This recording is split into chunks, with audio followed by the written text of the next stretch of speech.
Gula darah tinggi yang dikenal sebagai hiperglikemia terjadi ketika gula darah seseorang melebihi 180 mg per desiliter.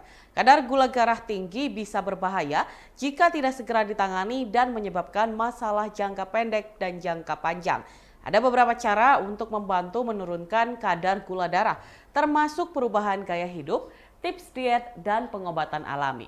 Dan Tribuners melansir dari Medical News Today dan Healthline, berikut 13 cara agar penderita diabetes dapat menurunkan kadar gula darah tinggi dan mengurangi resiko komplikasi.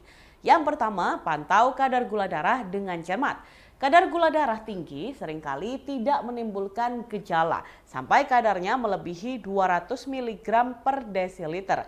Karena itu penting bagi penderita diabetes untuk memantau gula darahnya beberapa kali sehari. Melakukan hal tersebut berarti kadar gula darah tidak akan pernah setinggi itu. Seseorang dengan diabetes dapat menggunakan monitor glukosa rumah untuk memeriksa kadar gula darah. Yang kedua, kurangi asupan karbohidrat. Para peneliti telah melakukan penelitian yang menunjukkan makan makanan rendah karbohidrat dan tinggi protein dapat mengurangi kadar gula darah. Tubuh memecah karbohidrat menjadi gula yang akan digunakan tubuh sebagai energi. Beberapa karbohidrat memang diperlukan dalam diet. Namun bagi penderita diabetes, makan terlalu banyak karbohidrat dapat menyebabkan gula darah melonjak terlalu tinggi. Yang ketiga, makan karbohidrat yang tepat. Dua jenis utama karbohidrat sederhana dan kompleks mempengaruhi kadar gula darah secara berbeda. Karbohidrat sederhana terutama terdiri dari satu jenis gula.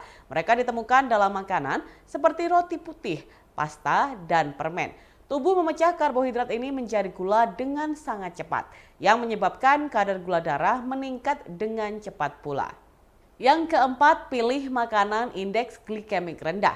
Indeks glikemik mengukur dan memberi peringkat berbagai makanan berdasarkan seberapa banyak mereka menyebabkan kadar gula darah meningkat. Penelitian menunjukkan bahwa mengikuti diet indeks glikemik rendah dapat menurunkan kadar gula darah. Makanan indeks glikemik rendah adalah makanan yang mendapat skor di bawah 55 pada indeks glikemik. Contohnya ubi jalar, biji gandum, polong-polongan, susu rendah lemak, sayuran hijau, kacang-kacangan, dan biji-bijian, daging, serta ikan.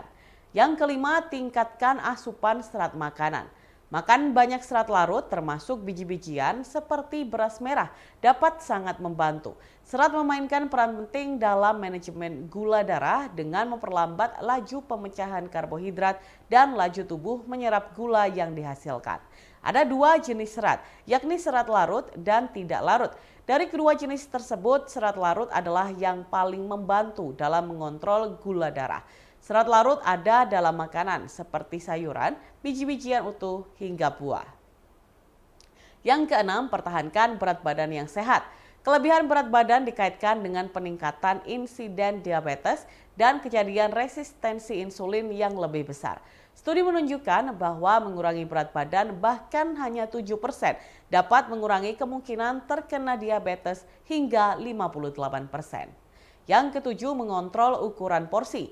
Pada sebagian besar waktu makan, kita harus mengikuti pedoman porsi yang diberikan oleh dokter atau ahli gizi. Makan berlebihan sambil duduk dapat menyebabkan lonjakan gula darah. Meskipun karbohidrat sederhana biasanya dikaitkan dengan peningkatan kadar gula darah, semua makanan dapat menyebabkan kadar gula darah meningkat. Mengontrol porsi dengan cermat dapat menjaga kadar gula darah menjadi lebih terkontrol pula. Yang kedelapan, berolahraga secara teratur. Olahraga memiliki banyak manfaat bagi penderita diabetes, termasuk penurunan berat badan dan peningkatan sensitivitas insulin. Insulin adalah hormon yang membantu orang memecah gula dalam tubuh. Penderita diabetes tidak membuat cukup insulin dalam tubuh mereka atau resisten terhadap insulin yang diproduksi tubuh. Olahraga juga membantu menurunkan kadar gula darah dengan mendorong otot-otot tubuh menggunakan gula untuk energi. Yang kesembilan, hidrasi. Hidrasi yang tepat adalah kunci gaya hidup sehat. Minum cukup air dapat mencegah dehidrasi dan juga membantu ginjal mengeluarkan gula ekstra dari tubuh dalam urin. Mereka yang ingin mengurangi kadar gula darah harus meminum air putih dan menghindari semua minuman manis. Yang ke-10, ekstrak herbal. Suplemen herbal seperti teh hijau dapat membantu meningkatkan diet dengan nutrisi penting. Kebanyakan orang harus berusaha mendapatkan nutrisi dari makanan yang mereka makan. Namun suplemen seringkali bermanfaat bagi mereka yang tidak mendapatkan cukup nutrisi dari sumber alami. Beberapa suplemen yang bisa dicoba termasuk teh hijau, ginseng Amerika, melon pahit, kayu manis, lidah buaya, fenugreek, dan chromium. Yang ke-11, mengelola stres. Tubuh mengeluarkan hormon stres saat berada di bawah tekanan dan hormon ini dapat meningkatkan kadar gula darah. Penelitian menunjukkan bahwa mengelola stres melalui meditasi dan olahraga juga dapat membantu menurunkan kadar gula darah. Dan yang terakhir, makan makanan yang kaya kromium dan magnesium. Kadar gula darah tinggi dan diabetes sering dikaitkan dengan kekurangan mikronutrien. Beberapa contoh termasuk kekurangan mineral kromium dan magnesium. Perbanyak makan makanan kaya kromium seperti daging, produk gandum utuh, buah, sayuran, dan kacang-kacangan.